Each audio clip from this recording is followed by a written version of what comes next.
शील वेदव्यास कृत श्रीमद् भागवतम प्रथम स्कंद अध्याय 17 श्लोक संख्या 7। शायद 8 भी ले लेंगे, छोटा सा श्लोक है। अनुवाद एवं तात्पर्य कृष्ण कृपा मूर्ति श्री श्रीमद् अभय चरणारविंद भक्तिवेदांत स्वामी प्रभुपाद द्वारा। तम वा मृणालधवलः पादेर्न्यूनः पदाचरन् वृषरूपेण किं कश्चित् देवो नः परिखेदयन् तुम वा या तो मृणालधवलः कमल की तरह सफेद, पादेह 3 पांवों वाले, न्यूनः छीने जाने से, पदा 1 पांव से, चरण चलते हुए, वृष बैल, रूपेण के रूप में, किम क्या, कश्चित् कोई, देवः देवता, नः हमको, परिखेदयन् क्लेश पहुंचा रहे हो। अनुवाद। तब उन्होंने महाराज परीक्षित ने बैल से पूछा, अरे तुम कौन हो? तुम श्वेत कमल जैसे धवल बैल हो या कोई देवता हो? तुम अपने 3 पैर खो चुके हो और केवल 1 पैर पर चल रहे हो। क्या तुम बैल के रूप में कोई देवता हो जो हमें इस तरह क्लेश पहुंचा रहे हो? ओम अज्ञानतिमिरान्धस्य ज्ञानाञ्जनशलाकया चक्षुरुन्मीलितं येन तस्मै श्रीगुरवे नमः। नाम श्रेष्ठं महमपि शक्तिपुत्रं तत्स्वरूपं रूपं तस्याग्रजं गुरुपुरीं माधुरीं गोष्ठवाटिं राधाकुण्डं गिरिवरम् अहो राधिका माधवाशं प्राप्तो यस्य प्रथितकृपया श्रीगुरुं तन्नतोऽस्मि वन्देऽहं श्रीगुरो श्रीयुतः पदकमलं श्रीगुरुन् वैष्णवांश्च श्रीरूपं साग्रजातं सैगण्डगुणाध्वान्वितं हंसदेवं साद्वैतं सावधूतं परिजनसहितं कृष्णचैतन्यदेवं श्रीराधाकृष्णपादान् सैगण्डलिता श्रीशाकान्तांश गुरु वैष्णव भगवान तिने स्मरण हय विघ्न विनाशम अनायास होय निज वांछित पूरा। हरे कृष्णा कृष्णा कृष्णा हरे हरे, हरे राम राम राम हरे हरे। सभी भक्तों का स्वागत है श्रीमद् भागवतम क्लास में। थोड़ा विलंब होने के लिए मैं क्षमा चाहता हूँ।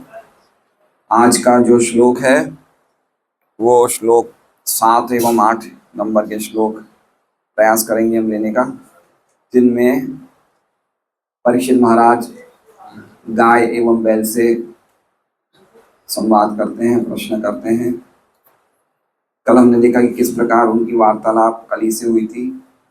और कल का श्लोक, आप जैसे ये सुरेश जी बोलते, सुरेश जी भी नहीं आ सकता वीडियो, तो सुरेश जी बोल रहे तो उनको भी वीडियो करिए, वो अपने घर पे सबको बताएंगे मैं भी आ रहा हूँ वीडियो में। बताइए सुरेश जी।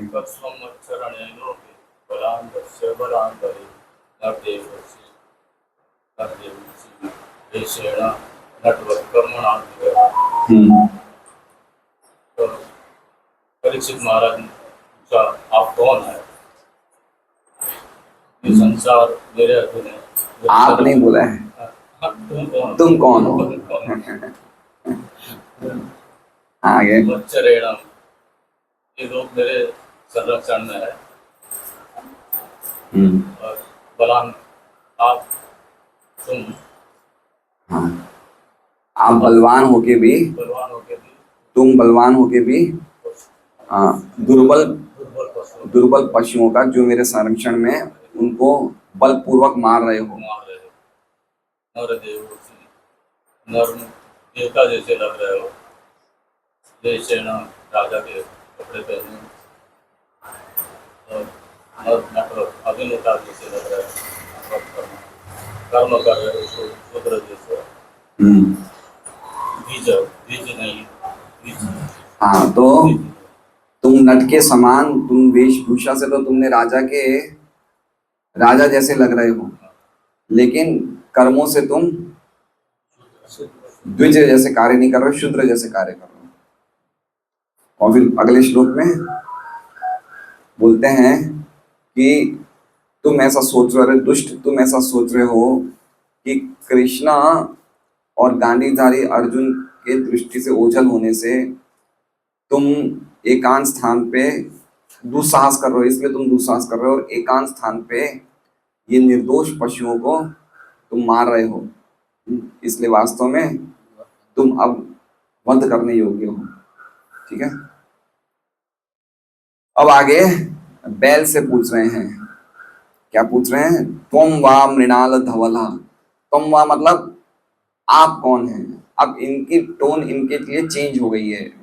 पहले भी उन्होंने ये पूछा था कली से, तुम वा कौन हो तुम, लेकिन वो उस टोन में बैल से नहीं पूछ रहे हैं, इनकी टोन चेंज हो गई है, विनम्रता से पूछ रहे हैं, तुम वा आप कौन हैं मृणाल धवला। ऐसा लग रहा है कि आप बिल्कुल सफेद कमल के समान सफेद हैं, है ना, बिल्कुल पुष्प के समान, श्वेत श्वेत कमल के समान आप सफेद हैं। और पादे न्यून पदाचरण, पादे मतलब 3 पांव से रहित हैं आप, न्यूनम मतलब रहित हो गए, पादे मतलब 3 पांव से रहित है, और पदाचरण और 1 पांव से चल रहे हैं, 1 पांव से चल रहे हैं और 3 पांव से रहित हैं। आप सफेद श्वेत कमल के समान सफेद हैं, आप कौन हैं? आप समझ रहे हैं बात को? देख नहीं रहे कौन है वो? राजा परीक्षित देख नहीं रहे कौन है? कौन है? अरे वो थोड़ी जानते हैं धर्म है, वो क्या देख रहे हैं? बैल देख रहे हैं। तो बैल को जब देख रहे हैं तो क्यों पूछ रहे हैं आप कौन है? समझ रहे हैं? जब देख ही रहे हैं कि बैल है तो पूछ क्यों रहे हैं आप कौन है? तो वो कह रहे हैं आगे, वृष रूपेण किम कश्चित, कि आप तो किम कश्चित मतलब कोई, कश्चित मतलब कोई, और किम मतलब क्या, क्या कोई देवो, क्या कोई आप देवता हैं? किम कश्चित देवो, क्या आप कोई देवता हैं? वृष रूपेण बैल के रूप में, क्या आप कोई बैल के रूप में देवता हैं? न परिखेदयन, न मतलब हमें, परिखेदयन मतलब हमें दुख पहुंचा रहे हैं आप। समझ रहे हैं? हमें खेद कर रहे हैं आप, है ना। जैसे एक बाप, एक बच्चा बदमाश होता है, नालायक बेटा होता है, तो बाप क्या बोलता है? तू हमें दुख क्यों पहुंचा रहा है, हमारी छाती पे मूंग क्यों डल रहा है, बोलते हैं ऐसा। मारवाड़ी में ऐसा बोलते हैं, पता नहीं गुजराती में क्या बोलते हैं, है क्यों हमको दुखी कर रहा है तू। तो ये क्या पूछ रहे हैं? परीक्षित महाराज पूछ रहे हैं, न परिखेदन, हमें क्यों दुख पहुंचा रहे हैं। तो ये भी क्या उसी तरह से बोल रहे हैं कि हमें क्यों दुख पहुंचा रहे हैं? ऐसा क्यों बोले वो? बैल ने उन्हें कोई मारा क्या? बच्चे माँ बाप को परेशान करते हैं, बच्चे माँ बाप बोलते हैं भाई हमें दुखी क्यों कर रहे हो। बैल ने परीक्षित महाराज को मारा क्या? तो फिर क्यों बोले हमें दुख पहुंचा रहे हैं? बैल को दुखी देख करके, बैल की ऐसी स्थिति देख के उनको दुख हो रहा है। समझ रहे हैं बात को? तो सिंपल मीनिंग है कि हे, आप तो श्वेत कमल के समान, आप कौन हैं जिनके 3 पैर नहीं हैं और 1 पैर पे चल रहे हैं? क्या आप कोई देवता हैं जो बैल के रूप में हैं और हमें खेद पहुंचा रहे हैं या हमें दुख पहुंचा रहे हैं? ये श्लोक का अर्थ है। ठीक है। अब देखिए परीक्षित महाराज, श्रीधर स्वामी क्या बोलते हैं, वृषम प्रत्याह, वृषम प्रत्याह मतलब, श्रीधर स्वामी की संस्कृति का, संस्कृत में डायरेक्ट बोलेंगे तो बहुत अच्छा लगेगा। वृष को उन्होंने कहा, वृष को, वृष मतलब बैल को कहा, तुम वा कहो, आप कौन हैं? तुम वा कह मतलब तुम मतलब आप, वह का मतलब आप कौन हैं? स्वयं एवं संभावयति, अब वो खुद ही, स्वयं मतलब खुद परीक्षित महाराज, संभावयति पॉसिबिलिटीज ढूंढ रहे हैं, संभावनाएं ढूंढ रहे हैं। समझ रहे हैं? मतलब सोच रहे हैं कि क्या कोई देवता है। समझ रहे हैं? जैसे हम किसी को देखते हैं ना, तो हम अपने आप ही कुछ इमेजिनेशन बना देते हैं भाई कौन हो क्या हो। तो इस हिसाब से परीक्षित महाराज क्या बोल रहे हैं कि स्वयं एवं संभावयति, संभावनाएं ढूंढ रहे हैं, पॉसिबिलिटीज ढूंढ रहे हैं। किम कश्चित देवो वृष रूपेण आसमान, क्या आप कोई देवता है जो बैल के रूप में है? क्यों पूछा इन्होंने ऐसा? क्यों पूछा इन्होंने ऐसा? तीन पैर तो ऑलरेडी खत्म हो गए, तो एक पैर पर कैसे खड़े हुए? एक पैर पे बैल कैसे खड़े रह सकता है? डाउट होता है ना। एक पैर की बात तो दूर की बात है, अगर तीन पैर भी सही हो और एक पैर खराब हो तो भी बैल नहीं खड़ा रह सकता है, क्योंकि गाय और बैल की ताकत ही उनके पैर होते हैं। तो उनको लगा कि कैसे संभावना है ये कि खड़ा कैसे रह सकता है एक पैर पे। तो उन्होंने पूछा क्या आप कोई देवता है? समझ रहे हो बात को? और आगे क्या कह रहे हैं? परिखेदयन वर्तसे, आप हमें खेद दे रहे हैं। क्या दे रहे हैं? आप हमें दुख पहुंचा रहे हैं, आपको हमें आप हमें कष्ट पहुंचा रहे हैं। ये श्रीधर स्वामी की टीका है।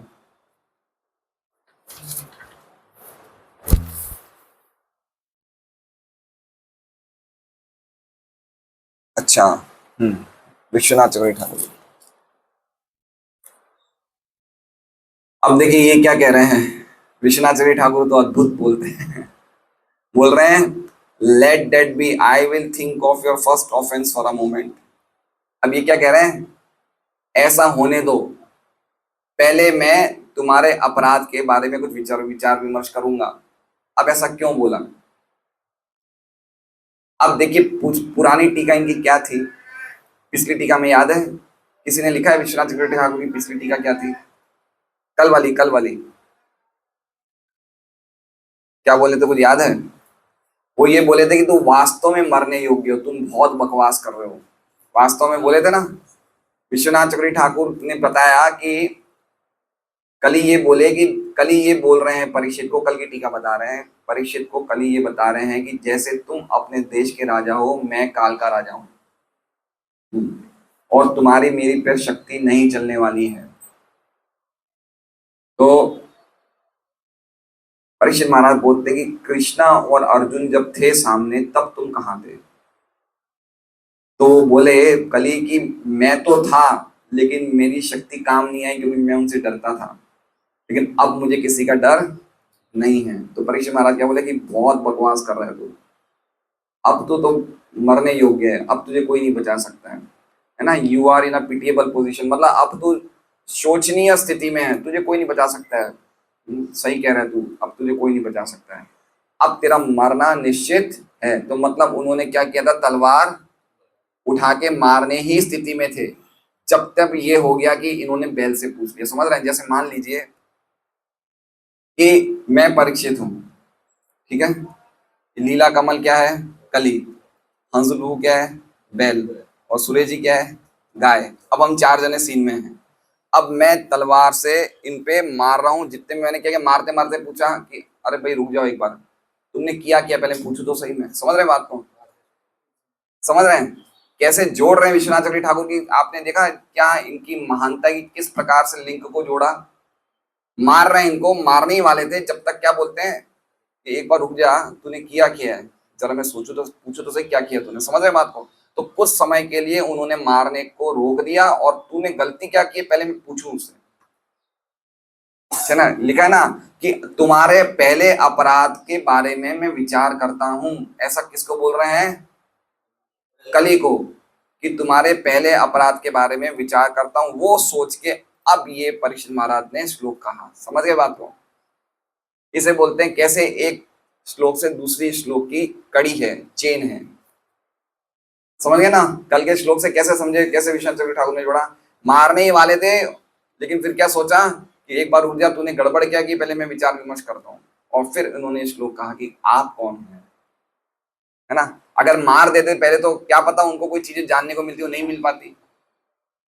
भाई किसी ने कोई गलत काम किया है तो सामने वाले से पूछो तो सही कि भाई इसने गलती क्या की, बताओ तो सही। मान लीजिए कि ये मनुष्य प्रभु ने कोई गड़बड़ी करी है और इनकी शिकायत कर रहे हैं नरपत जी, तो मैं मनुष्य प्रभु को पहले 2-4 थप्पड़ मारूं, उससे पहले नरपति से पूछूंगा नहीं पूछूंगा बताओ तो सही क्या बात है, पहले सोचो तो सही। ठीक है, तो उन्होंने कहा कि तुमने जो गड़बड़ करी है वो पहले मैं विचार तो करता हूँ क्या कर रही है। तो फिर वो बैल से ये प्रश्न पूछते हैं और क्या बोल रहे हैं आगे। इस तरह से सोचते हुए राजा ने बैल से जिज्ञासा करी, क्या तुम कोई देवता हो जो हमें कष्ट पहुंचा रहे हो? हम्म, मैंने आज तक अपने स्वप्न में भी कोई बैल या गाय की इतनी कमजोर स्थिति नहीं देखी है। अब बताइए क्या बोल रहे हो कि सपना में भी मैंने कोई बैल को इतनी दयनीय हालत में आज तक नहीं देखा, सपना में भी नहीं देखा। तो आप समझ सकते हैं परीक्षित महाराज के राज्य तक कभी भी इस तरह का सीन कोई पूर्व में दिखाई नहीं गया था। समझ रहे हो बात को कि क्या उन्होंने सीन देखा कि उनको इतना आश्चर्य हुआ कि मैंने सपनों में भी ऐसी स्थिति नहीं देखी। तो समझ गया विश्वनाथ चंद्र ठाकुर की टीका। अब हम प्रभुपाद की टीका पढ़ते हैं। ये टीकाओं पढ़ने से कैसा लगता है, सुनने से आप लोग को अच्छा लगता है? श्रीमद् भागवतम अद्भुत ग्रंथ है। हैं? मेरे पास विश्वनाथ चक्रवर्ती ठाकुर की है, श्रीधर स्वामी की है, प्रभुपाद की तो है ही है। लेकिन श्रीधर विश्वनाथ चक्रवर्ती ठाकुर में क्या है, संस्कृत के श्लोक नहीं है, क्योंकि वो भानु स्वामी ने डायरेक्ट उनकी टीका लिखी तो उनमें संस्कृत के श्लोक नहीं है। श्रीधर स्वामी वाली में संस्कृत के श्लोक है। नहीं, एक बुक नहीं है, ऐसी बड़ी बड़ी 7 बुकें हैं, 7 बुक्स हैं। तो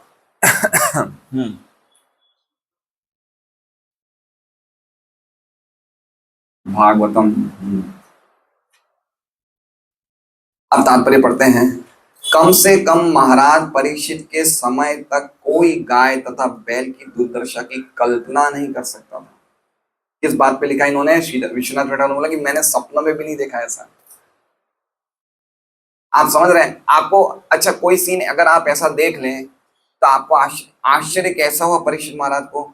जैसे मान लीजिए कि हम अभी यहाँ से घर जाते हैं और 4 रास्ते पे खड़े रहते हैं या सिग्नल में खड़े रहते हैं और कोई 2-4 डाकू कोई व्यक्ति को सबके सामने पीट रहे हैं और उनके जेब से मोबाइल पैसे निकाल रहे हैं, खुलेआम कर रहे हैं और करके चले जाएंगे, तो आश्चर्य नहीं होगा कि आज तक नहीं देखा ऐसा हो रहा है? या ऐसा समझिए कि कोई आतंकवादी आते हैं खुलेआम और दिन दहाड़े सबके सामने फास्ट बाइक पे आएंगे और 2-4 गोलियां मार के किसी व्यक्ति को खत्म करके चले जाएंगे, तो ऐसा आश्चर्य होगा कि भाई दिन दहाड़े क्या हो रहा है, आज तक हमने कभी नहीं देखा ऐसा। समझ रहे हैं बात को? आश्चर्य नहीं होता है?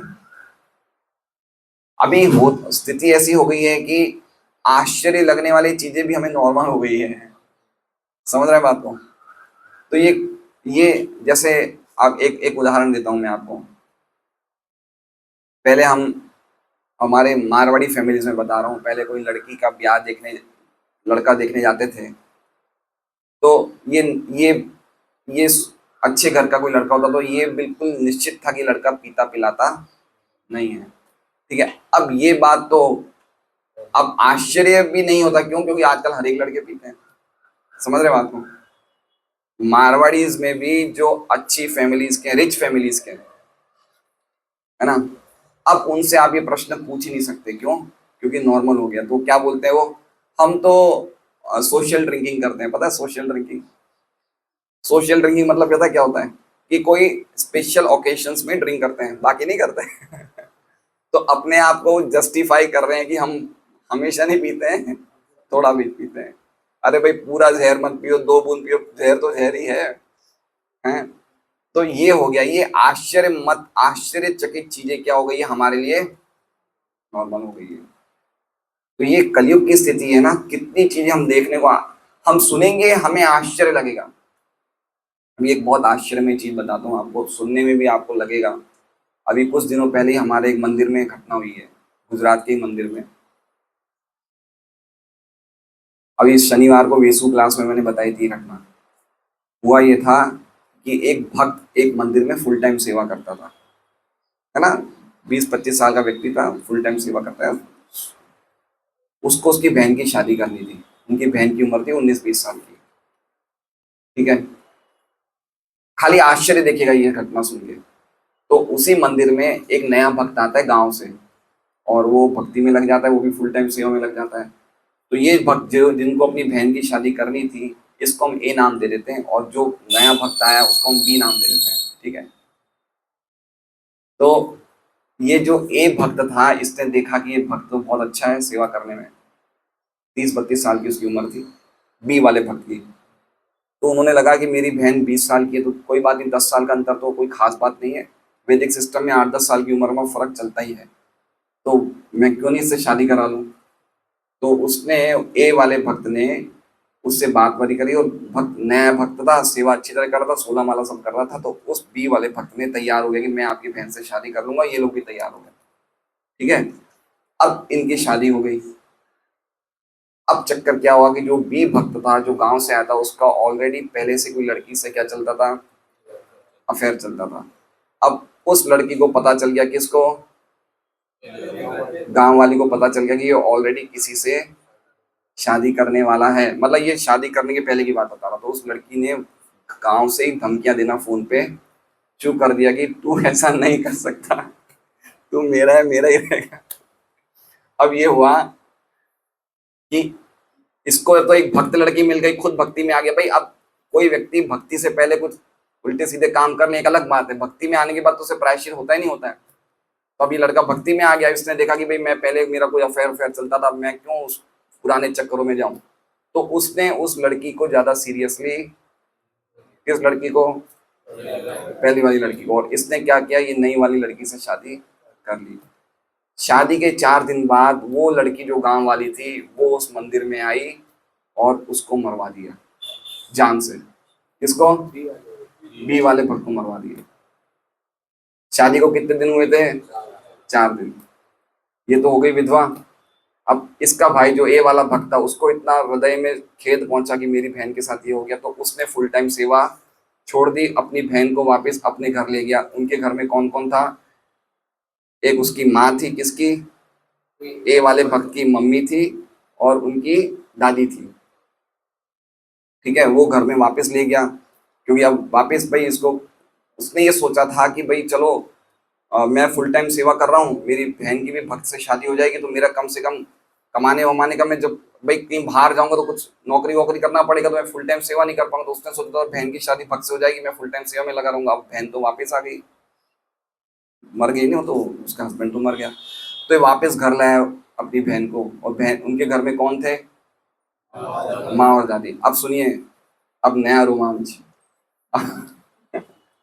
अब जब घर पे आए तो पता चला कि उनकी माँ का की और के साथ अफेयर चलता था, वो किसी और के साथ भाग गई। अब सुनिए, बताइए, अब घर पे कौन रह गए, खाली लड़का, माँ और दादी। बताइए, क्या लगता नहीं आश्चर्य में, कितना आश्चर्य लगता है, कैसे हो सकता है ऐसी चीज, बताइए। वो लड़के लड़के की माँ किसी के साथ अफेयर चलता था, वो कोई दूसरे पति के साथ भाग गई। अब उसकी उम्र मान ली, जब लड़की शादी वाला है 25-30 साल के, इनके बच्चे हैं, तो उनकी भी 45-50-55 साल, तो भाई मान लो 20-25 साल में शादी हो जाए, फिर भी 45-50 साल तो उम्र होगी नहीं होगी। अब वो इस उम्र में उनका किसी के साथ अफेयर चला। तो कलयुग में ऐसी चीजें कली कैसे कर रहा है, तो वास्तव में आश्चर्य लगता है कि क्या हो रहा है ना। कलयुग ऐसे अटैक करता है कि जो हम चीजें सोच नहीं सकते वो हो जाती है। समझ रहे बात को, लग रहा है कुछ सुन के कि कैसी घटनाएं हो सकती है, कोई सोच सकता है इस प्रकार की घटना हो सकती है। चलो भाई, ये तो सोचा कि भाई लड़के लड़के एक दूसरे को प्रेम के चक्कर में मरवा देते, ये तो सोचा, लेकिन वो आएंगे वहां पे उसकी मम्मी भाग जाएगी, ये सोचा था। मतलब उनकी मम्मी को ये भी नहीं था कि मेरी बेटी विधवा हुई है, ये वापस आई है, और वो भागे किसी के साथ, बताइए। तो ये कलयुग का अटैक है। इतना खतरनाक काल के राजा है कली की, कुछ भी कर सकता है, कुछ भी करा सकता है व्यक्ति से, जो हम नहीं सोच सकते वो चीज करा सकता है। दामाद और सास चले गए, वो भी शादी से पहले ही। तो ये घटनाएं अगर हम 30-40 साल पहले सुनते ना, तो बड़ा आश्चर्य होता। लेकिन अब हमें क्या लग रहा है, ये क्या हो गया है, नॉर्मल हो गया है। अब हम मुझे अच्छी तरह याद है, हमारे ताऊ जी थे, कजिन ताऊ जी थे, 50 साल पहले उनकी बेटी को पढ़ाने के लिए एक सर आते थे। 50 साल पुरानी बात है, 1970-75 की बात है। तो उनकी बेटी को पढ़ाने एक सर आते थे, बॉम्बे की बात है।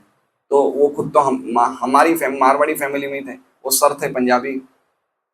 अब वो बेटी का उस पंजाबी सर से क्या हो गया, प्रेम हो गया, तो बेटी उस पंजाबी सर के साथ भाग गई और शादी कर ली।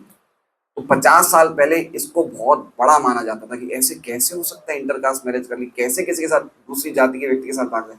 अब मानते हैं हम, अब नॉर्मली मानते हैं, अब तो हम चला के पूछते हैं बच्चों से, बेटा किसी को पसंद करते हो क्या, तो पहले ही बता दो। सही बात है, कितना चेंज हो गया बताइए। अब हम जो चीजें आश्चर्यमय लगती थी वो हमें क्या लग रही है, नॉर्मल लग रही है। इसलिए अपने आप को बचाना कलयुग में उसका एकमात्र तरीका है, भक्ति में लगे रहो तो बचे रहोगे, नहीं तो बचना मुश्किल है। ऐसी ऐसी जगह कलयुग अटैक कर लेता है जिसकी हम, जिन घरों में हम सोच भी नहीं सकते, ऐसे घरों में कलयुग अटैक कर लेता है। तो ऐसी गाय तथा बैल की दुर्दशा की कल्पना नहीं कर सकते थे परीक्षित महाराज की, ये हो क्या रहा है। अतएव ऐसा भयावह दृश्य देखकर महाराज परीक्षित आश्चर्यचकित थे। उन्होंने जानना चाहा कि वो बैल कहीं कोई देवता तो नहीं था जिसने गाय तथा बैल के भविष्य को सूचित करने के लिए ऐसी दुर्दशा बना रखी हो। अब देखिए क्या जबरदस्त चीज लिखी प्रभुपाद ने, वापिस हम पढ़ते हैं। उन्होंने जानना चाहा कि वो बैल कहीं कोई देवता तो नहीं था जिसने गाय तथा बैल के भविष्य को सूचित करने के लिए ऐसी दुर्दशा बना रखी हो। अब आपको याद होगा तो आप पुराना श्लोक खोलिए 1.16.19 और वो श्लोक का लेक्चर दिया था कमल लोचन प्रभु जो अब बन गए महाराज। आए थे आप उस क्लास में, है ना। 1.16.19 खोलिए, उस पे उन्होंने लेक्चर दिया था और इस लेक्चर में उन्होंने विश्वनाथ चक्रवर्ती ठाकुर की टीका बोली थी। उन्होंने भी, महाराज ने भी, उनका याद मुझे नहीं आ रहा, भक्ति पद्म सौरभ महाराज क्या नाम था, ऐसे ही मालूम। तो उन्होंने 1.16.19 की विश्वनाथ चक्रवर्ती ठाकुर की टीका लिखी थी, बोली थी। उस टीका में पता है विश्वनाथ चक्रवर्ती ठाकुर क्या लिखते हैं, उस टीके में लिखते हैं विश्वनाथ चक्रवर्ती ठाकुर कि ये जो घटना है कौन सी, बैल, गाय, कली और परीक्षित, जो चारों दृश्यमान हैं, ये घटना सामान्य लोगों के सामने हुई नहीं। ये घटना कैसे हुई, ये घटना परीक्षित महाराज ने अपनी योग सिद्ध आंखों से देखी कि इस प्रकार की, क्योंकि परीक्षित महाराज देखना चाहते थे कि कलयुग में क्या दृष्टि होगी। तो कलयुग के सीन को परीक्षित महाराज इतने महान भक्त थे, इतने महान सम्राट थे, तो उन्होंने अपनी योग सिद्धि की आंखों से ये दृश्य देख लिया। कौन सा दृश्य, जो वो अभी देख रहे हैं, है ना। तो वो समझ गए कि देवता हैं। क्यों, क्योंकि ये बताना चाहते हैं कि आगे आने वाले समय में बैल और गाय की ऐसी हालत होगी। देखिए अब हम 1.16.19 की विश्वनाथ चक्रवर्ती ठाकुर की टीका पढ़ते हैं। जिस समय कलयुग शुरू हुआ उस समय धर्म यानी कि पृथ्वी और कली इसी स्थिति में उपस्थित हुए। ये यद्यपि लोगों द्वारा नहीं देखा गया, लेकिन परीक्षित की इच्छा थी देखने के लिए, इसलिए उन्होंने अपनी योग सिद्ध आंखों से देखा। समझ रहे बात को। तो परीक्षित महाराज को ये जो दृश्य दिख रहा है, ये सामान्य लोगों को दृश्य नहीं दिखा। परीक्षित महाराज की इच्छा थी देखने की कलयुग में, आगे कलयुग शुरू होने वाला है, कलयुग में आके क्या क्या दृष्टि होगी। तो उन्होंने देखा कि बैल ऐसे खड़ा हुआ है और गाय ऐसे खड़ी हुई है, कली मार रहा है। तो उन्होंने फिर बैल से पूछा कि तुम कोई देवता तो नहीं हो। मतलब परीक्षित महाराज ये बताना चाहते हैं, ये पूछने के द्वारा ये स्पष्ट होता है कि देवता एक रिप्रेजेंट कर रहे हैं कि आगे जाके गाय और बैल की ऐसी स्थिति होगी। इसलिए प्रभुपाद जी तात्पर्य में लिख रहे हैं कि भविष्य को सूचित करने के लिए देवता ही, धर्मराज जो खुद बैल थे, धर्म ही थे ना, भविष्य को सूचित करना चाहते कि आगे जाके गाय और बैल की ऐसी ही स्थिति रहेगी। और ये सीन सामान्य लोगों ने नहीं देखा, ये सीन खाली परीक्षित महाराज, कली, बैल और गाय के बीच में हुआ। सबके बीच में सीन नहीं होगा। परीक्षित महाराज की इच्छा थी देखने की, तो उन्होंने अपने योग से आंखों से देखा। ठीक है, तो अब हम लोग 8वां श्लोक ले रहे हैं। लेना है एक और श्लोक?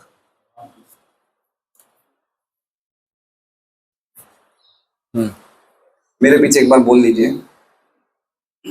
न जातु कौरवेन्द्राणाम दोर्दंड परिदंपिते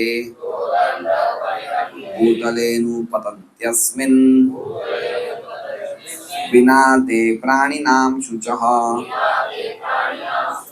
न नहीं, जातु किसी समय, कौरव इंद्राणाम कुरु वंश के राजाओं का, दोर्दंड बाहुबल से, परिरंभिते सुरक्षित किया गया, भूतले पृथ्वी पर, अनुपतंती शोक करते हुए, अस्मिन अब तक, विना रहित, ते तुम्हारे, प्राणी नाम जीव का, शुच आंखों से अश्रु।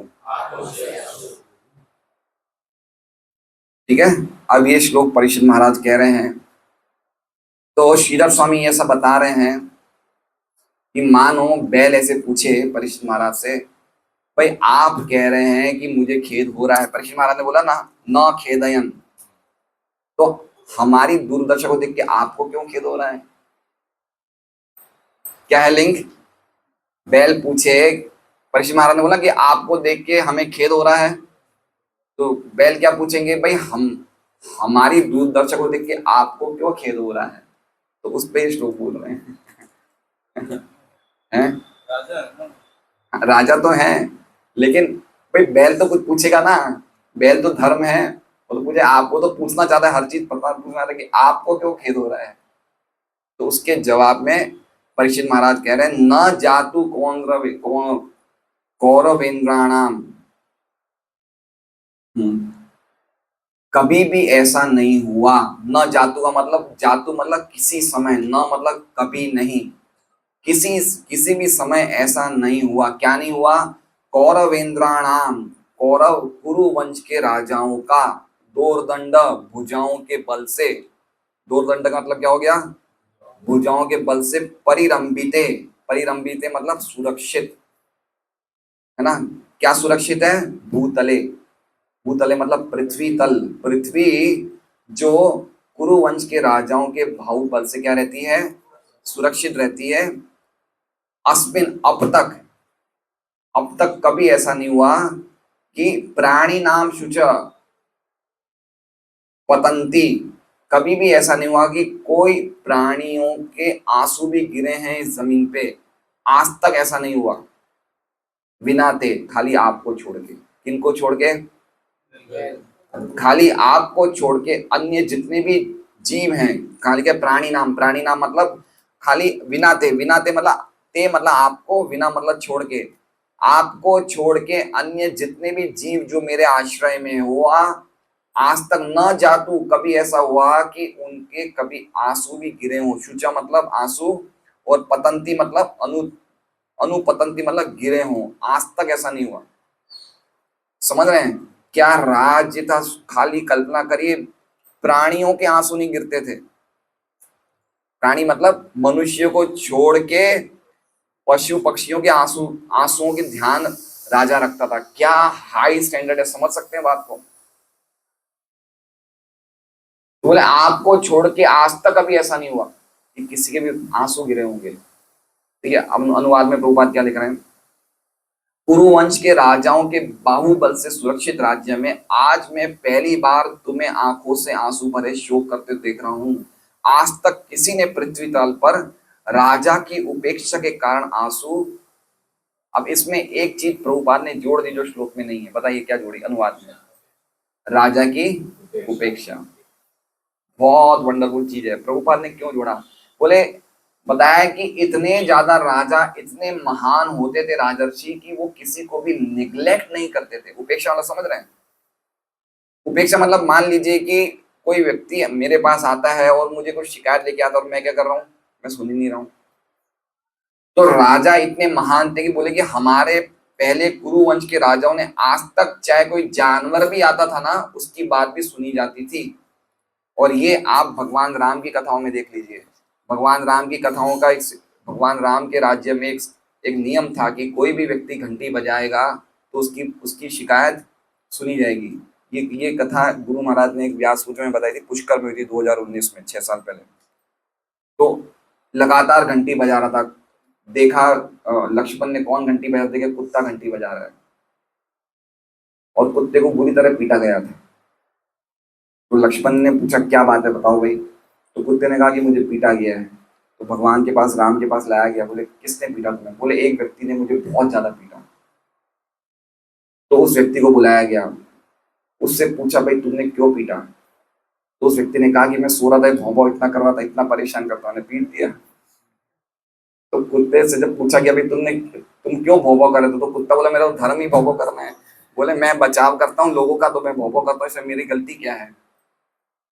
तो आप तो इसे सजा सुनाइए, मुझे इतनी बुरी तरह क्यों पीटा? बहुत बुरी तरह पीटा था कुत्ते को। तो कुत्ते से पूछा भगवान राम ने क्या सजा दी जाए बताओ।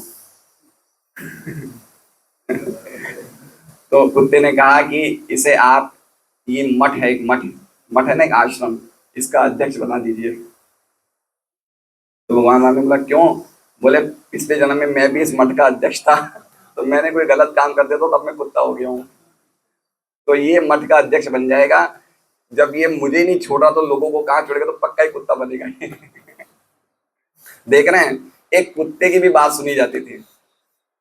ये इन लोगों का ये इन लोगों का राज्य होता था। ऐसा राजा निग्लेक्ट नहीं कर सकता किसे। और ये देखिए आप, ये तो हमने जानवर का एक स्टोरी ली, अगर हम भागवत में भी पढ़ेंगे तो किन की बात हुई थी ये?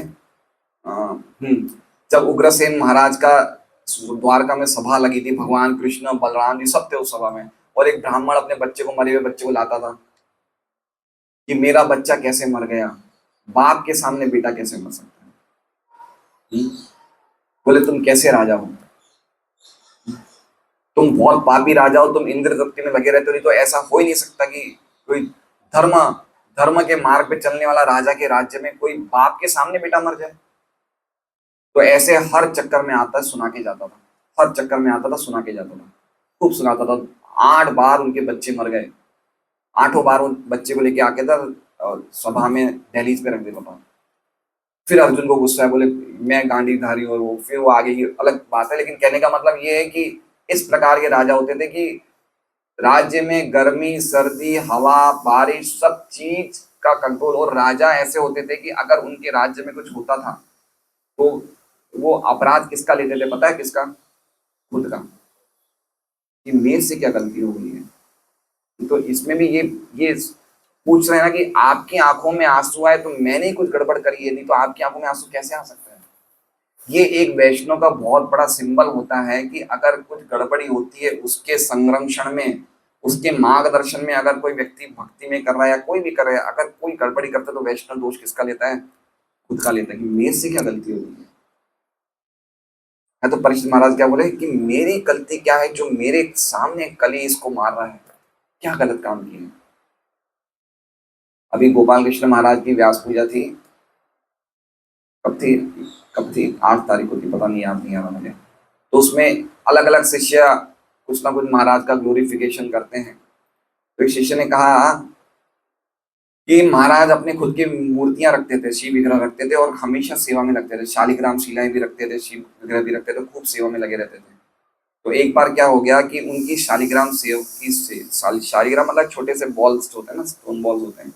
तो बोले कि उनकी शालिग्राम की सेवा एक दूसरा भक्त कर रहा था, उनका कोई शिष्य कर रहा था। तो उनके हाथ से शालिग्राम गिर गया, क्योंकि छोटे से होते हैं, बहुत वो होते हैं, चिकने होते हैं, फिसलने जैसे होते हैं, तो गिर गया हाथ से हैं। तो वो शालिग्राम टूट गए। तो जब वो गिरे शालिग्राम, तो गोपाल कृष्ण महाराज ओल्ड एज में थे, उन्होंने सुन ली आवाज। तो उन्होंने उस शिष्य से पूछा क्या हुआ? तो उन्होंने कहा कि महाराज शालिग्राम गिर गए। तो उन्होंने पूछा कि शालिग्राम टूट गए क्या? तो शिष्य ने बोला हाँ टूट गए। तो महाराज ने उस शिष्य को कुछ भी नहीं फटकारा, सीधा उन्होंने वृंदावन के हेड पुजारी को फोन किया और उन्होंने बोला कि मेरे से क्या अपराध हो गया था कि शालिग्राम टूट गए। देख रहे हैं वैष्णव की क्वालिटीज क्या है, देखिए, है ना। ये व्यक्ति उस व्यक्ति को दोष नहीं दे रहा है जो सामने देख रहा है, लेकिन खुद पे दोष ले रहा है कि मेरे से क्या गलती हो गई है।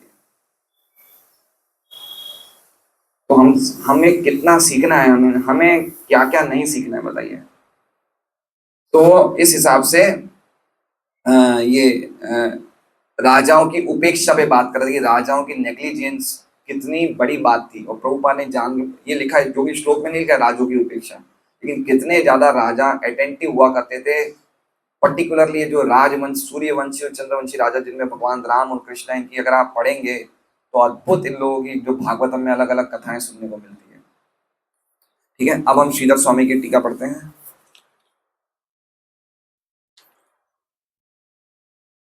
दौरदंडे परिरंबिते, दौरदंडे मतलब समझ रहे हैं, दौरदंडे हमने क्या मीनिंग लिया था दौरदंडे का, है ना, मजबूत बाहु, है ना। जैसे कैसे कोई जिम्नास्टिक्स करता है, मसल्स होते ना, ऐसे राजाओं के, क्षत्रिय राजा थे तो उनके ये बाहु बड़े मजबूत होते थे।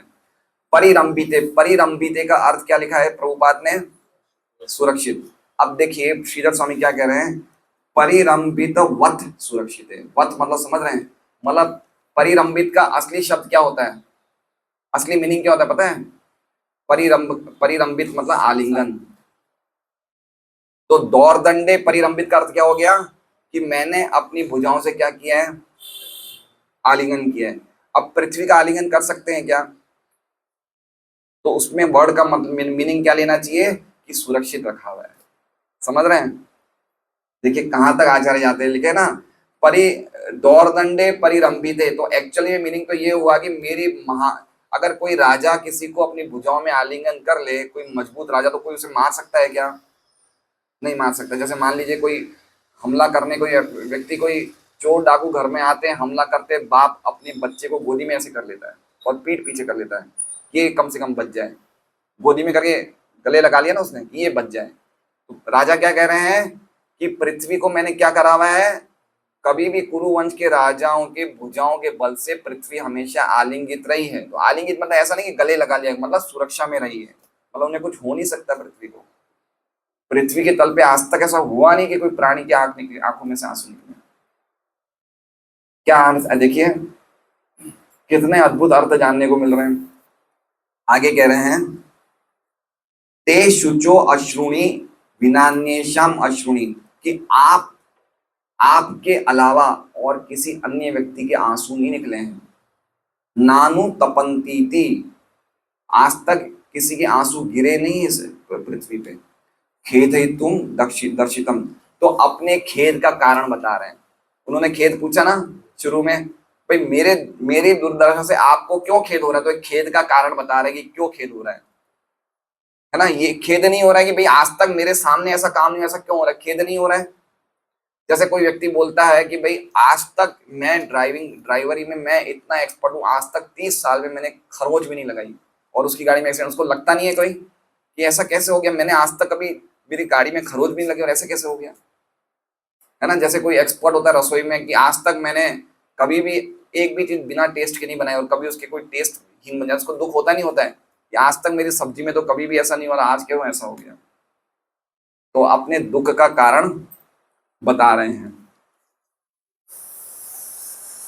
विश्वनाथ चक्रवर्ती ठाकुर की टीका देखते हैं हम। You may be a king you may be a king but we have become miserable now. क्या कह रहे हैं कि तुम हो गए राजा, लेकिन अब तो हमारी स्थिति दयनीय हो गई है। क्या बोल रहे हैं, अभी जैसे मान लीजिए उन्होंने पिछले श्लोक में क्या कहा था, याद है क्या आपको, अभी विश्वनाथ चक्रवर्ती की टीका पढ़ी थी ना हमने, पिछले श्लोक में क्या कहा उन्होंने कि हमने कभी भी सपने में भी ये नहीं देखा, पढ़ा था हमने।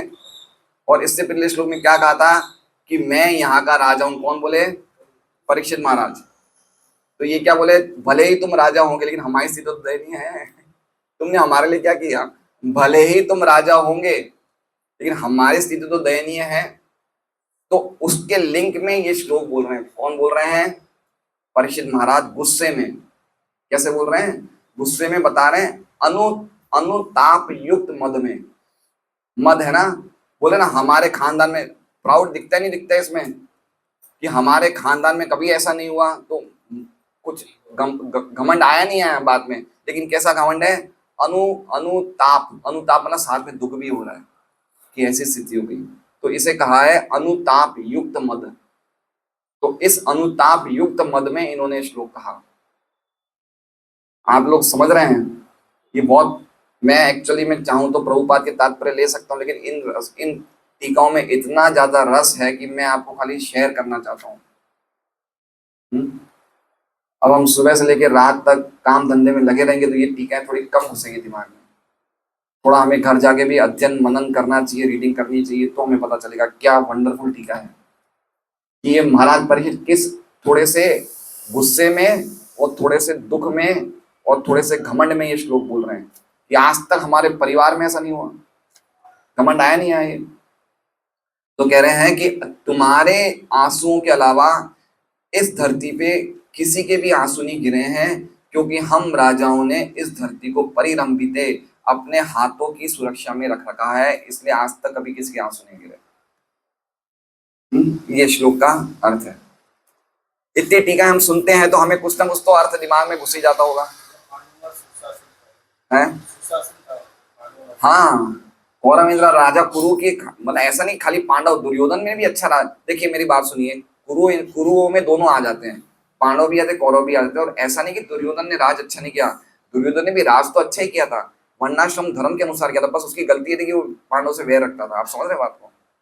ऐसा नहीं कि उसने कोई अन्याय किया दुर्योधन ने। वो अगर राजा बनता तो लोगों पे अन्याय होता, ऐसा नहीं होता। वो भी बड़े राजा थे और वो धर्म के अनुसार राजे, वर्णाश्रम धर्म के अनुसार राज्य कर रहे थे।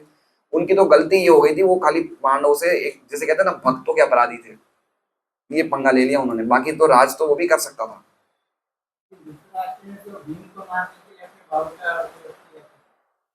हाँ, तो उसका इससे क्या संबंध है?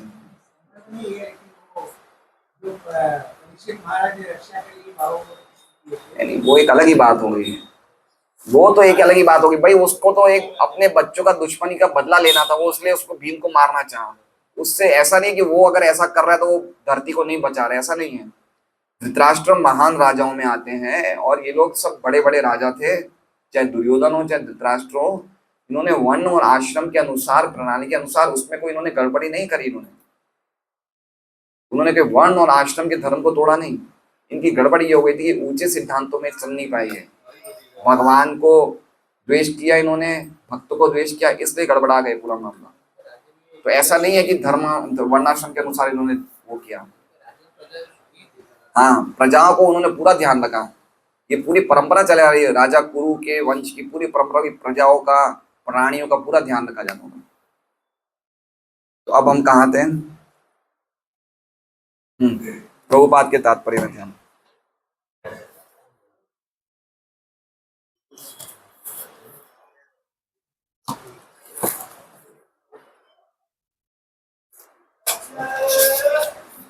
मनुष्य तथा पशुओं के प्राणों की रक्षा सरकार का सबसे पहला और महत्वपूर्ण कर्तव्य है ना। सरकार का सबसे पहला कर्तव्य प्रोटेक्शन, चाहे वो व्यक्ति ह्यूमन बीइंग हो चाहे एनिमल हो, सबको सुरक्षा मिलनी चाहिए। किसी भी सरकार को ऐसे नियमों में भेदभाव नहीं बरतना चाहिए। भेदभाव मतलब ऐसा नहीं कि ये मनुष्य नहीं है, प्राणी है, तो तुम इसे कुछ भी कर सकते हो। भेदभाव नहीं होना चाहिए इस कलयुग में। अब ये बात थोड़ा सा लाइन समझने जैसी है। इस कलयुग में किसी शुद्ध हृदय वाले व्यक्ति के लिए राज्य द्वारा इस प्रकार की प्राणियों की सुनियोजित कला देखना भयावह है। सुनियोजित कला मतलब समझ रहे हैं? हैं? क्या सुनियोजित कत्ल? कत्ल लिखा है, क्या लिखा हुआ है इसमें? कला लिखा हुआ है। हाँ, तो शायद कत्ल ही होगा। इंग्लिश में क्या लिखा हुआ होगा? हैं? हाँ,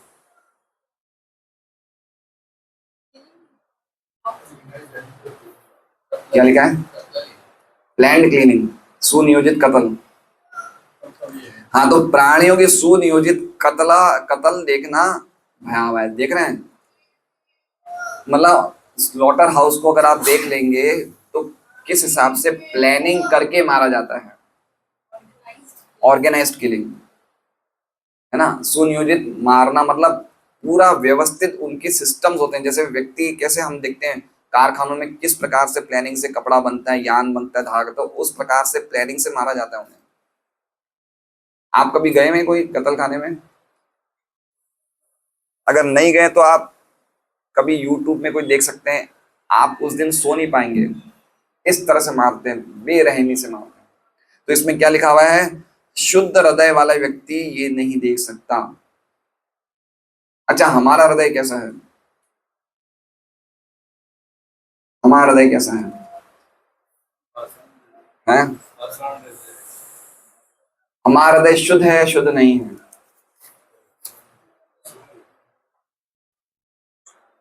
शुद्ध है तो हाथ खड़ा करें, अशुद्ध है तो हाथ खड़ा करें। अशुद्ध है या शुद्ध है? अशुद्ध है ना। अब शुद्ध बनाना है, नहीं बनाना है? कैसे बनाना चाहिए? हैं? हरि नाम से। एक भक्त मिले हमें, उनकी सिस्टर 10 साल से सुबह 3 बजे उठती है और 16 माला सुबह 6:30-7 बजे से पहले कर देती है। और वो भाई ने बताया मुझे क्या कहा कि मेरी सगी बहन है लेकिन इनके स्वभाव में कोई परिवर्तन नहीं आया। कितनी बजे उठ रही है? माला कब कर रही है? सुबह 7 बजे तक तो माला हो जाती है और एक ही बार में 16 माला पूरी कर लेती है। और उनके सगे भाई ने कहा ये बात मुझे, सगे भाई ने, कि प्रभु जी मेरी बहन 10 साल से माला करे लेकिन उनके हृदय में बिल्कुल भी चेंज नहीं आया, शुद्ध हृदय नहीं हुआ। क्या लगता है कहाँ कहाँ गड़बड़ी हो रही है? शरणागत, देखिए शरणागत की बात एक अलग बात है, लेकिन कोई व्यक्ति हरि नाम दे रहा है तो इसलिए शुद्ध हृदय अगर हमें करना है तो सबसे पहला स्टेप क्या है कि ये माने कि हमारा हृदय बिल्कुल गंदा है। अगर ये चीज नहीं मानेंगे ना, हम प्रगति नहीं कर सकते। समझ रहे हैं? और ये मानने के लिए हमें भक्ति विनोद ठाकुर के भजन रोज गाने चाहिए। भक्ति विनोद ठाकुर के जो भजन हैं वो भक्ति विनोद ठाकुर उसमें अपने आप को एक सामान्य व्यक्ति की तरह प्रतिनिधित्व करते हैं और भजन जो गाते हैं वो ये बताते हैं कि मैंने क्या नहीं किया, अब मैं आपकी शरण में आया हूं। देखिए हम लोग ने सबने भक्ति शुरू कर दी है, ठीक है ना। कोई 16 माला कर रहा है लेकिन हमें ये पता है कि हम कितने साल से भगवान से विमुख हो गए हैं, ये पता है? नहीं पता है ना। अनादिकाल से विमुख हो गए। तो क्या हमें रिग्रेट नहीं करना चाहिए? रिग्रेट मतलब समझ रहे हैं? रिग्रेट को क्या बोलते हैं? रिग्रेट का मतलब दुख व्यतीत करना, पश्चाताप होना चाहिए। जैसे मान लीजिए एक सिस्टम समझिए बात को, जैसे पछतावा। जैसे मान लीजिए कि मैं राज विद्या प्रभु के यहाँ नौकरी कर रहा हूँ, ठीक है, और मैंने 20 साल इनके नौकरी करी, इन्होंने मुझे बचपन से लेके बड़ा किया, इन्होंने मुझे जो भी मेरे पढ़ाई में खर्चा था सब दिया, सब कुछ दिया। 20 साल के बाद मैं बड़ा होते ही इनको छोड़ देता हूँ और 5-10 साल इधर उधर धक्के खा के वापस इनके पास आ जाता हूँ। अब मैं आने के बाद मैं वापस नौकरी पे लग जाता हूँ और वैसे जैसे नौकरी करा था वो चालू करता नौकरी करना। ये मेरी पोजीशन अच्छी है खराब है? हैं? भाई मैं वापस आ गया, उन्होंने मेरा सब कुछ ध्यान रखा, मैं गलत करके छोड़ के वापस आ गया, तो सही है गलत है स्थिति? मान सम्मान नहीं रहेगा ना। क्या चीज? पहले था वो मान सम्मान नहीं नहीं, उसका पश्चाताप किया, उसने गलती किया, उसका माना उसने। ठीक है। अब मान लीजिए एक दूसरी स्थिति देखिए कि मनुष्य प्रभु हंसुर प्रभु के यहाँ 20 साल नौकरी की है, ये भी छोड़ के चले गए, 5-10 साल बाद ये वापस नौकरी करने आए। अब इन्होंने नौकरी करते करते खूब रोते थे हंसुर प्रभु के साथ कि मैंने ऐसा क्यों किया, मैं आपको छोड़ के क्यों गया, और रोज ऐसा पश्चाताप करते और साथ में नौकरी करते। तो मैंने भी नौकरी करी, इन्होंने भी नौकरी करी वापस छोड़ के, लेकिन हम में से कौन सा ज्यादा अच्छी स्थिति में है? मनुष्य लोग। क्यों? क्योंकि पश्चाताप कर रहे हैं, है ना। तो जितने भी आचार्यों ने ये भजन गाए हैं, ये बताते हैं कि जीवात्मा को जब तक पश्चाताप नहीं होगा तब तक उसके हृदय में भगवान के लिए भावना नहीं जागेगी। हम अगर मैकेनिकल वे से भक्ति करेंगे कि मैकेनिकल वे से हमें जप करना है, कर लिया, हमारा काम खत्म, तो हमारे हृदय की भावनाएं शुद्ध नहीं होगी। समझ रहे हैं बात को? एक ड्यूटी करी, जैसे रोज सुबह पानी की मोटर चालू करते हैं, सुबह 5 बजे 7 बजे बंद कर देते हैं। तो हमें समझना चाहिए कि हमारा भगवान से क्या रिलेशन है। हम कितने साल तक, यहाँ तो हमने खाली 20 साल नौकरी छोड़ी, उसमें हम इतना पश्चाताप कर रहे हैं। अनादि काल से हमने भगवान की सेवा को छोड़ दिया, तो क्या पश्चाताप करना चाहिए, है ना। ये आप भक्तिनाथ ठाकुर का एक भजन देखिए, हमारा जीवन सदैव पापरत ना ही कोई पुण्य लेश। अब ये भजन आप रोज गा लीजिए, आपका हृदय जो कितना ही पत्थर होगा, धीरे धीरे आपका हृदय नरम बनना शुरू कर जाएगा। फिर उनके गोपीनाथ के शरणागति के 3 भजन है, गोपीनाथ मम निवेदन सुनो। पूरे पूरे भजनों में ही खाली यही बताया जा रहा है कि जीवात्मा हम कितने ज्यादा गिरे हुए हैं। तो हमारे आचार्यों का मूड जब तक हम नहीं समझेंगे तब तक भक्ति में हमारा हृदय शुद्ध नहीं होगा। मूड समझ रहे? मूड कि वो चाहते क्या है हमसे, उनकी भावना क्या है, ठीक है। ये मूड समझना जरूरी है। इसलिए कृष्णदास कविराज बोलते हैं, रूप रघुनाथ पदे कबे आकुति तबे हमें बुझिबो श्री जुगल प्रीति। कब रूप रघुनाथ महाराज के, रूप गोस्वामी के, रघुनाथ गोस्वामी के जब ग्रंथों को मैं समझूंगा तब मुझे श्री राधा कृष्ण में जुगल प्रीति होगी। तो भक्ति करना है, 16 माला करना है, लेकिन साथ में जब तक हम आचार्यों के मूड को उनके ग्रंथों के द्वारा नहीं पढ़ेंगे, नहीं सुनेंगे उनके भजनों को। इसलिए मेरा निवेदन है, भक्ति विनोद ठाकुर का रोज एक भजन अगर आप गाएंगे तो 10 से 10 मिनट से ऊपर नहीं लगेंगे, 5 मिनट में भी खत्म हो जाएगा अगर आप 1-2 जने मिलके गाओगे। लेकिन अद्भुत भजन है भक्ति विनोद ठाकुर के, नरोत्तम दास ठाकुर और भक्ति विनोद ठाकुर के, हरि हरि विफले जन्म गोनाइनु, है ना। तो ये सब भजनों में हमारी जो भावना थी भगवान के प्रति, वो सब सुप्त भावनाएं जागृत होती है। इसलिए खाली एक माला करा, 16 माला किया, बस हो गया, ये नहीं। हमें सबसे इंपॉर्टेंट है, ये आचार्यों ने जो हमें ग्रंथ दिए, जो भजन दिए, इन्हें पढ़ना चाहिए, इन्हें गाना चाहिए रोज। नहीं तो हमारा हार्ट चेंज नहीं होगा, हार्ट चेंज नहीं होगा, बहुत जरूरी है। तो उस बात को जब उन्होंने भाई ने बोला मुझे, तो मुझे भी लगा कि भाई बहुत बड़ी आश्चर्य वाली बात है कि एक लेडीज 10 साल तक सुबह 3 बजे उठ रही है, 7 बजे तक 16 माला कर रही है, एक बार में ले रही है, लेकिन उसका हार्ट नहीं बदला। तो हमारा हृदय को क्या करना है? शुद्ध करना है। भक्ति की भावना ही शुद्ध है। देखिए, अब मेरी बात सुनिए, हम रोज सुबह क्या करते हैं? भगवान की छवियों को पोंछते हैं। अब आप क्या करोगे? चलो सुबह 6:30-7 बजे का टाइम है, छवि पोंछने का टाइम है, छवि हाथ में लिए पोंछ लिया, ये तो एक भावना हो गई। और एक ये भावना होगी कि हे कृष्णा, मैं अनुमति लूं, क्या मैं आपको उठा सकता हूँ, क्या मैं आपको मार्जन कर सकता हूँ? भावनाओं में चेंज हुआ नहीं हुआ, है ना। एक तो हमने जैसे हम क्यों कोई घर की कोई फोटो को देख के फोटो को पोछा लगा देते हैं, और ऐसे ही भगवान को लगा दिया, तो भावना कर रहा है, भक्ति कर रहा है, क्या कर रहा है? वो सेवा क्रिया तो वही भक्ति कर रहा है, लेकिन भावना क्या है? तो ऐसी भावना जो, जब आचार्य की फोटो ले, मंदिर से भगवान की फोटो ले, तो मुझे आप अनुमति दीजिए, मैं तो कोई योग्य नहीं हूँ, क्या मैं आपको साफ कर सकता हूँ? अब ये भावना से जब पूछेंगे तो हमारा हृदय शुद्ध होगा। इसी तरह से भगवान का नाम ले रहे हैं, भागवत पढ़ रहे हैं, हर एक चीज में हमें अपनी भावनाओं को पहले बनाना पड़ेगा, पहले प्रिपेयर करना पड़ेगा कि हम आपके कार्य में लग रहे हैं, तो हमें कृपा करके आप अनुमति दीजिए। है, हम तो क्या करते हैं? चालू कर देते हैं। अरे भाई चालू कर, तो किसकी सेवा करो, कुछ अनुमति तो मांगो, है ना। ये पूरा भावनाओं का खेल है। क्या हमारी भावना होनी चाहिए? भगवान के इतने टाइम छोड़ दिया, अब हम तुरंत लग गया, अरे भाई कुछ पूछो तो सही, गलती मांगो, करो, कुछ तो करो। तो ये बहुत इंपॉर्टेंट बात है। महाराज परीक्षित बैल की आंखों में अश्रु देखकर शोकाकुल हो रहे थे, और उन्हें ये देखकर आश्चर्य हो रहा था कि उनके उत्तम शासन में ऐसी अभूतपूर्व घटना घट रही है। यहाँ तक जीवन का संबंध है, मनुष्य, जहां तक जीवन का संबंध है, मनुष्य तथा पशु समान रूप से संरक्षित थे। यही ईश्वर के राज्य की रीति है। तो ये भगवान का राज्य, मतलब जो बड़े बड़े राजाओं ने राज्य चलाया वो भगवान के राज्य के अनुसार राज्य चलाते थे। हरे कृष्णा। श्रीमद् भागवतम की जय। वांछाकल्पतरुभ्यश्च कृपा सिंधुभ्यो च पतितानां पावनेभ्यो वैष्णवेभ्यो नमो नमः।